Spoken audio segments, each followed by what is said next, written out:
What limiters do you use when mastering and why? So we have two mastering limiters in our mastering room next door. And one of them is the Masalek MPL2 and the other is the Betamaker DAF limiter. Now I'll start with the Masalek. This limiter isn't technically used so much as a limiter.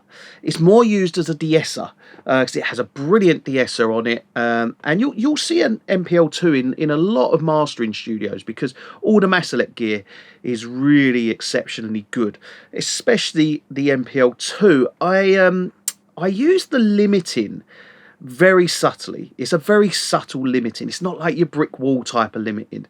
So they have different qualities.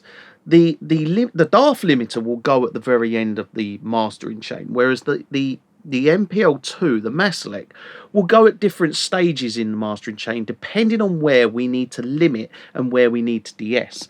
So we'll insert it, and the great thing is we've got the SPL Hermes, so we can just literally pop it in the chain wherever we want. So it's not technically used so much as a real brick wall limiter like the Betamaker is, but it is used as it's a taming tool more than that hard limiting. The Betamaker DAF limiter. Now this is a really good limiter and relatively cheap. It's I think they're about 2,800, which is relatively cheap for limiters. But what the DAF limiter brings to the table is a lot more than just limiting. It's got a lot of visuals as well. It's got spectrum analyzer, it's got all that sort of stuff. It's got instant recall as well, which is handy. Not essential, but there is a little bit of menu diving that you can do off of the plugin. So there's a plugin, loads up, use the plugin, it controls the hardware.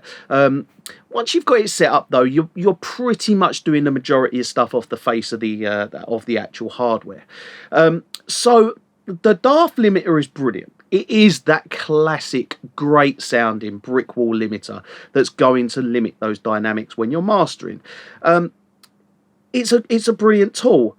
It also has brilliant saturation. Now, you wouldn't, majority of kind of limiters, you wouldn't kind of combine saturation and limiting, but this one really works. So you've got a saturation circuit in there as well, which you can do all sorts of saturation because it's plug-in enabled as well. There's a lot of menu diving which wouldn't be on the face of the hardware, but because you've got the plug-in, you can dive around the menu and do a lot of tricks with the saturation, and there's a great deal you can do with it. It's not just that limiter. You can also add this saturation. So there's a lot you can do with that as a limiter, and ultimately it sounds brilliant. And I mean, we don't massively, when it comes to the limiting, using the DAF limiter, because we've hit, let's say, this compression, we've hit a Masalek MLA3, an Unfairchild 670M, a Alicia Alpha. Now the Alpha's generally just before the Betamaker DAF limiter. So we've already limited and compressed at various different stages through the mastering chain. So the limiting that is required by the DAF limiter is quite subtle. It's not like, you know, your crazy limiting.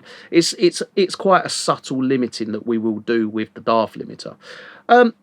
But, you know, pairing those two as limiters, they are the two limiters that we use, and we use them for totally different reasons. The MPL2 is more of a de-essing, soft limiting. We never really go hard limiting with the MPL2. The Betamaker DAF limiter, that's a beautiful piece of equipment that does more of your hard limiting for us.